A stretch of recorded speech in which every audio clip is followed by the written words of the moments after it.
Hey there, how there, ho there, it's Jeff Cutter Diamond welcoming you to yet another Cutter Top 10 NBA video, and today we're going to be looking at the top 10 NBA regular season finales of all time. Of course, rocking the Raptors shirt, of course, because it's the NBA, what do you expect?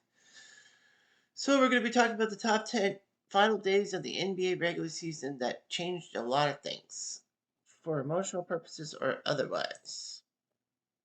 Of course, number 10 is the trope of the final day scoreboard watch because, there's always that one game that everyone will be watching on the scoreboard to see if their team does well and all that.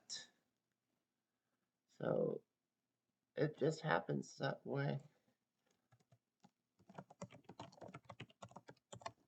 I gotta remember something on the list. But anyway, yeah, it is a trope. Number 9 is the lockout chaos in 1999. So 1999 was historic. The 98-99 season was the first time the NBA had a stoppage ruin games. They've had a few stoppages beforehand, but never in the regular season. Baseball's first major strike was 1972, contrary to what you think, thinking it's 1981, but it actually was 1972 because it did ruin the AL East chase. But football was 1982, the first time regular season games were affected, and hockey was 95. So basketball seemed to be the better of the four teams. But then in 98-99, there was a lockout. Of course, that was the year Michael Jordan left for the second time, and it was compressing. 50 games meant a frantic final stretch where, razor thin margins and all that. New York survived to be the 8th seed, and we all know about that streak, getting all the way to the NBA Finals.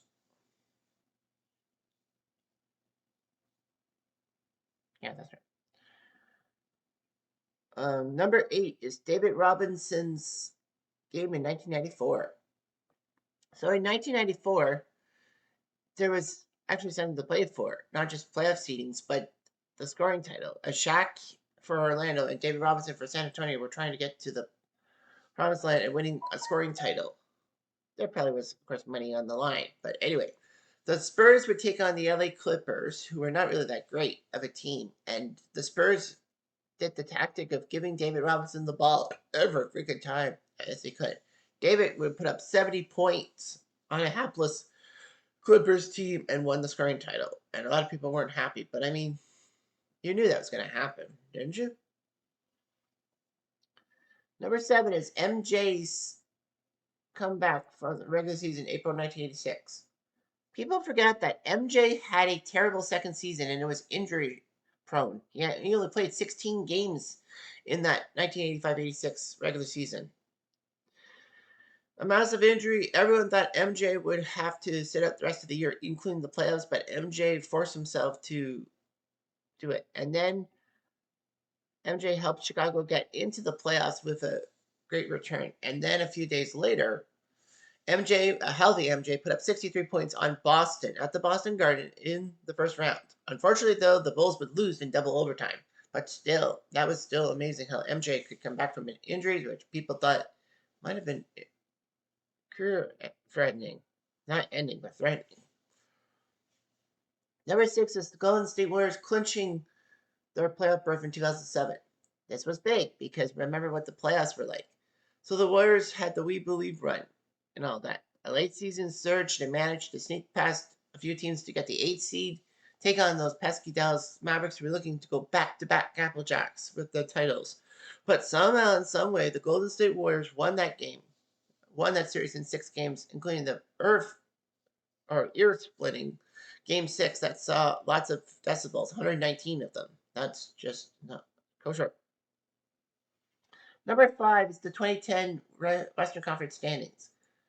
Practically only the 1 seed, and I believe that would be the Lakers, was held in stone. So practically it would all the way from the 2 to the 8. There was a massive playoff day which saw things happen and saw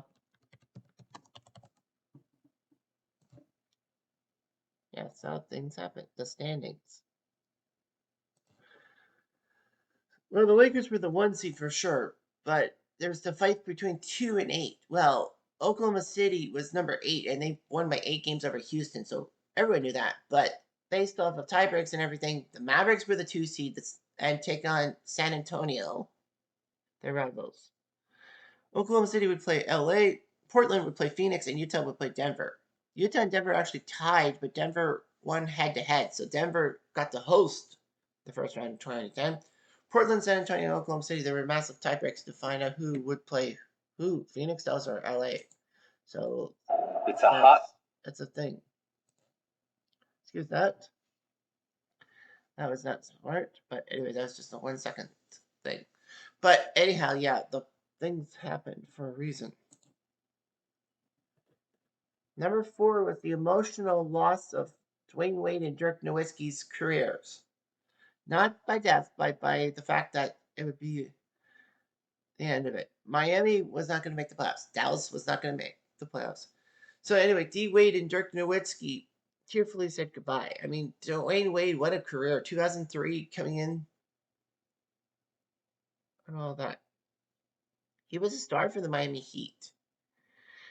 He was the guy that the Heat took after that 2003 draft. So LeBron, then Milicic, then Carmelo, then Bosh go. Miami took this guy from Marquette by the name of Dwayne Wade, and he was the main guy until LeBron and Bosh came through.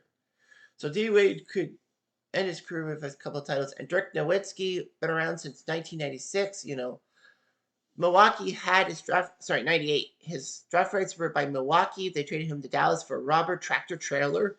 And then Dirk Nowitzki was basically Dallas big. I mean, you had Steve Nash and Michael Finley as well, because they were in the movie Like Mike.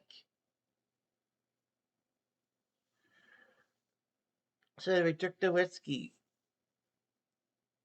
was a one-team guy. He never played for another team other than Dallas. D-Wade played for Chicago, right? But yeah, Nowitzki, yeah, it was just hard to see.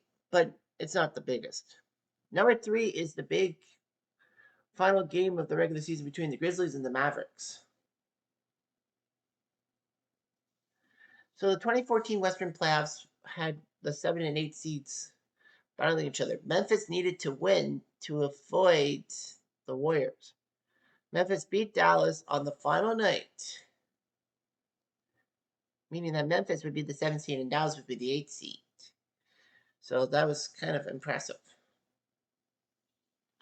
Number 2 is Golden State's 73rd victory. And you'll be thinking, you are off your rocker. Golden State sets the record for most regular season wins, and that's not number 1. Trust me, it's number 1 for a reason. In fact, the same night as Golden State's 73rd win, something happened, and I'll talk about that later. Anyway, so Golden State took on Memphis. They had their starters for a little bit and then let their bench players play a lot of it.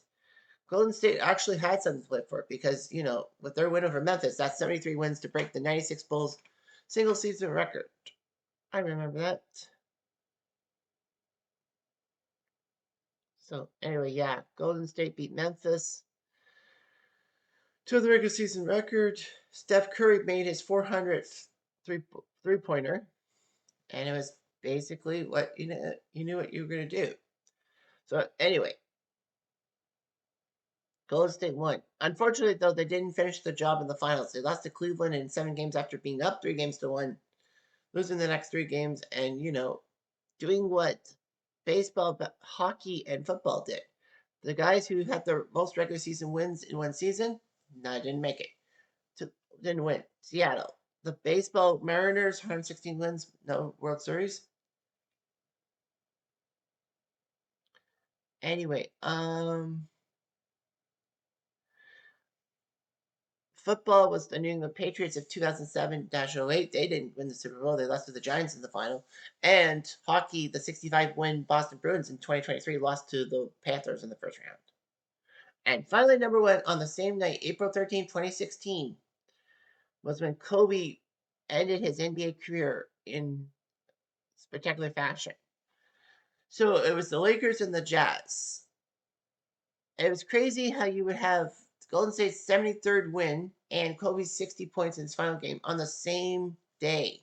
Well, ESPN kind of had a hunch and had to split their coverage. One ESPN network had the Lakers game, one had the Warriors game.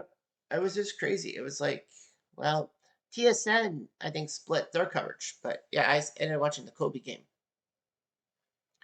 The Jazz were decent against the Lakers, and Kobe Bryant had a fourth quarter to remember. He dragged the Lakers past the Jazz, and it was just dramatic how Kobe could do such a thing. And yeah, Kobe Bryant, his final NBA game was spectacular and all that. Lakers didn't make the playoffs, but he said Mambo out. Worst of all, it would be less than 4 years later when the world lost Kobe Bryant in a helicopter crash in Carlsbad, California, IA. Just so sad how Kobe didn't last that long into retirement before he died. It was just shocking. Very, very shocking. But anyway, the regular season has brought some greatness to the NBA. And that's all that counts. I'm Jeff Diamond. Adieu.